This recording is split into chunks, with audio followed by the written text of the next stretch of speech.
common is some form of hitting. Alright?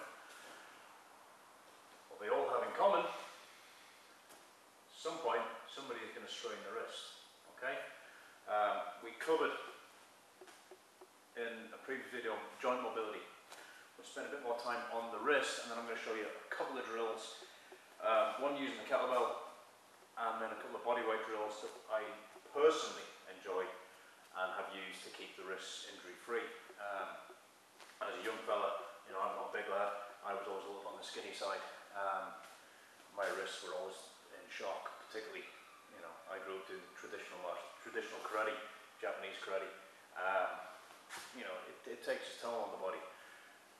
Then I learned through training under a different school, I learned some of their exercises for getting all this strong, and you know, never looked back. So I'm going to share a few of them with you right now, plus a few of I've picked up along the way. The wrist.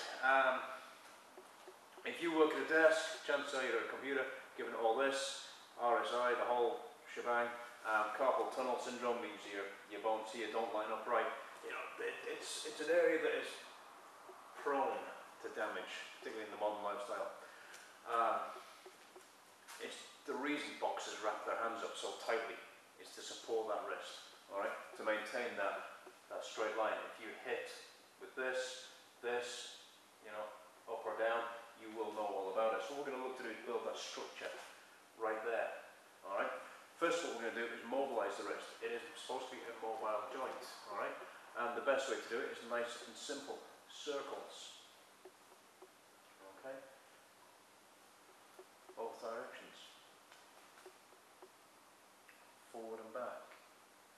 Okay, all directions. Okay, make those circles. Add the fingers in. Okay, this is a favourite of mine.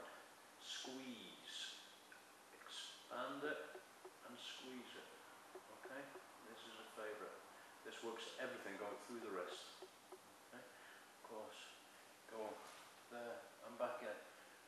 Alright, there, bring all the fingertips to touch each other and bend the wrist on the way back. Extend it and back, extend it and back. You'll feel that stretch in here, in the palm of the hand on the way forward. You'll feel it stretch in the back of the hand on the way back. Okay, just imagine you're trying to grab something out of the air. Okay, so a combination of these. Okay, obviously with both hands. Okay, and the wrist there. I left a stick here. Where have I put the damn bloody thing?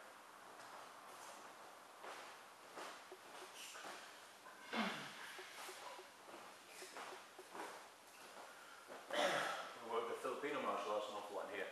Wrist flexibility is vital in the Filipino arts, so you can actually learn from it and take into any other art. One of the ways we start is just simply hold a stick in the middle and get used to twisting backward and forward.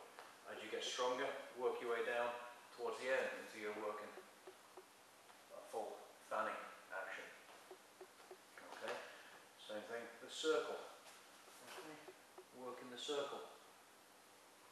Our Dr. Perez instructor, Danny Guba over in England, he insists on keeping the hand closed the whole time. You see a lot of guys will open the fingers to allow that stick to twirl, but if you keep the hand closed and work on rolling the stick through,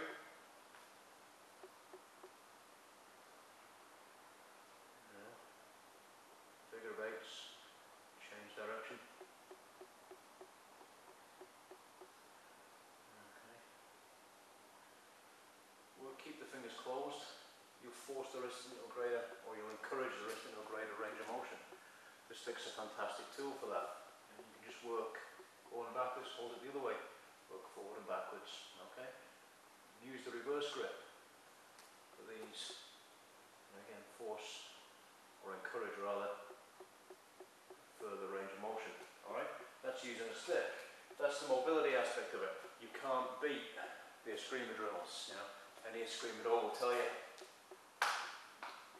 that the wrist is key, particularly working those close range, odd angles. Alright?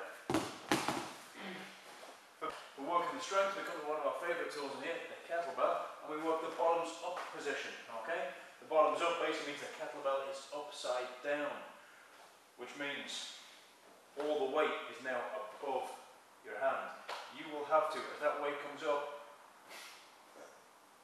squeeze, grip, everything. If your wrist is bent, you won't be able to hold it. If your wrist is weak, you won't be able to hold it. You work on building the strength in that wrist, okay? It will teach you to fire every muscle, okay? It looks like this. The clean.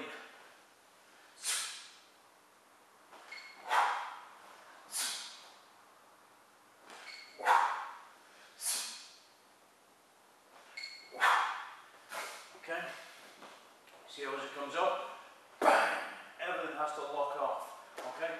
Very much the same way you do at the very instant of contact, bang, everything will just lock off. Alright, I'll show you the side view there. This one's back.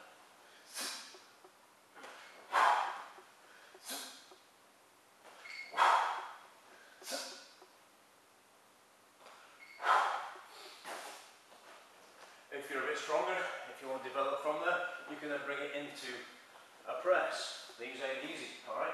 Now you've got to maintain that position for time. Looks a bit like this.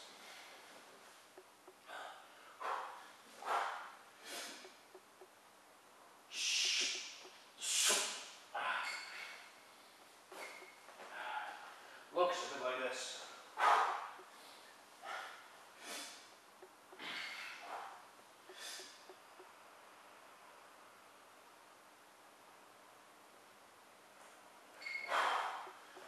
From front.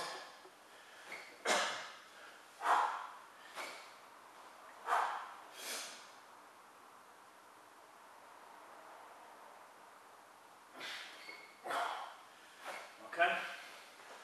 An exercise to whole body tension, but focusing greatly on developing that structure, that strength through the wrist here. Okay? If you don't have kettlebells, you know, we have a few push-up variations we'll go through right now.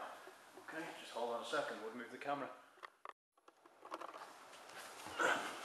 Alright, we've looked there at using a kettlebell and a stick and a few mobility exercises. Now let's look at using push-up variations for the strengthening of the wrist. Alright, let me just change the camera angle.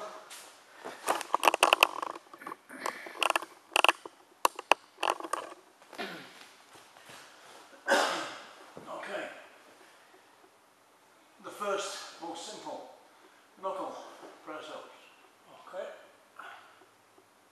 on the front two knuckles, or depending on the style you're using, you can go on the back three knuckles.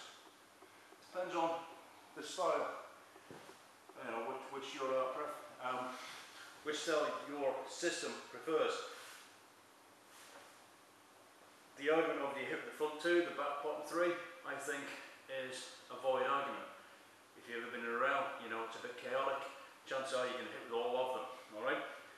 Many of my friends have smashed their pinky knuckle, but my pinky knuckle's slightly enlarged as well.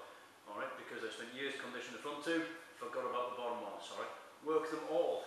Best way to do it, I find, is to change your hand position each and every repetition. Play around. Okay, just mess. Have some fun with that. All right.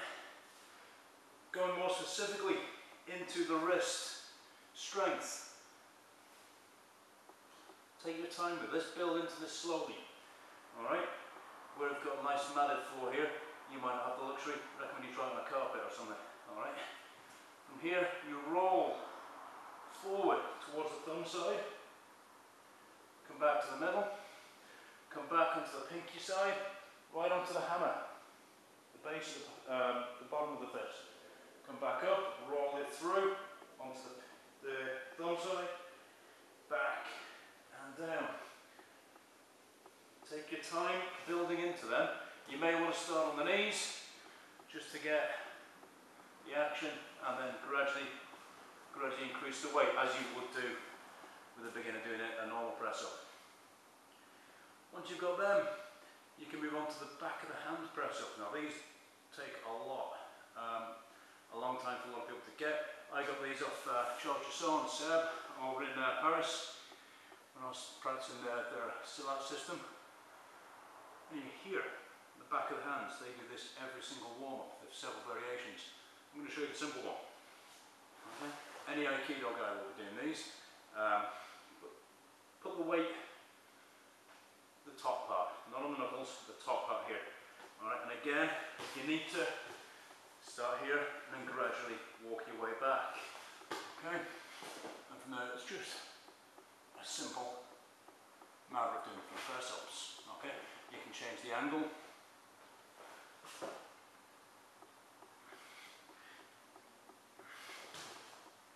Depending on your ability, all the way around. Okay?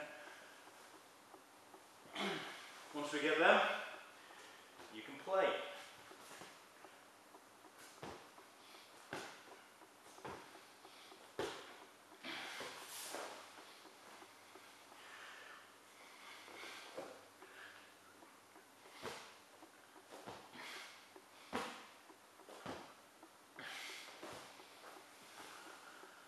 Take your time developing that, okay? Don't rush into it. Combine those exercises, mobility, bottoms up pressing, knuckle push-ups, back of the hand push-ups, rolling on the wrists, and you will build up tremendous strength and gradually injury-proof.